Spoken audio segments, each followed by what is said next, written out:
Are there ever situations where you should hold your tongue and not speak what you believe? Yeah, most of the time. Look, it's really a tricky thing to figure out when to say what you have to say, but I can give you a couple of rules of thumb. It's a general question, Abe, and I can't list all the situations, but I can give you some strategic advice.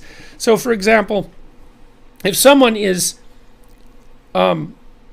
has said rude things to you, for example, says a rude thing to you, maybe you shouldn't respond immediately even though you're very irritated, because maybe that's just an impulsive response and one that you'll regret, one you make in anger that you'll regret. And so I would say, when you're dealing with someone and you want to chastise them, then you should wait for them to sin 3 times, right? So the first time they're rude to you, you think, oh, well, they're probably having a bad day, or I misunderstood, or I'm rude sometimes too, and I'll just let it go. But you don't forget, and you don't pretend it didn't happen, and then it happens again, and you think, well, that could still be fluke. That could still be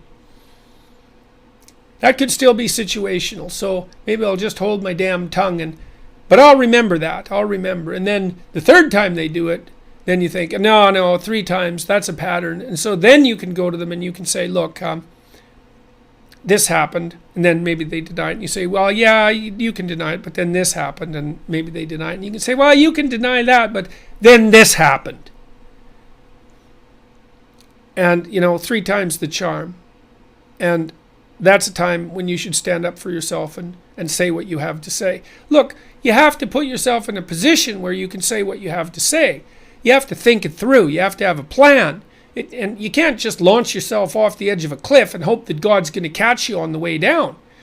And it's definitely the case that if you have something to say, like if you're being oppressed at work, if you've got some, horrible tyrant as a boss, or maybe that's happening to you in your marriage, or maybe you're the horrible tyrant, God only knows. There's things that have to be said, but that doesn't mean you can just blurt them out. You have to have a plan. You have to figure out what you want to say. You have to make it as minimally troublesome as possible. You have to have the goal that you want in mind, and you have to have a backup plan. Like this, the sort of thing that you're talking about, where you need to say something. That's like a little war. You don't want to walk into that unarmed and unprepared. And now that doesn't mean that you should. That means that you should set up your life so that you're firmly enough anchored in a variety of different ways so that you can say what you need to say without dying as a consequence. So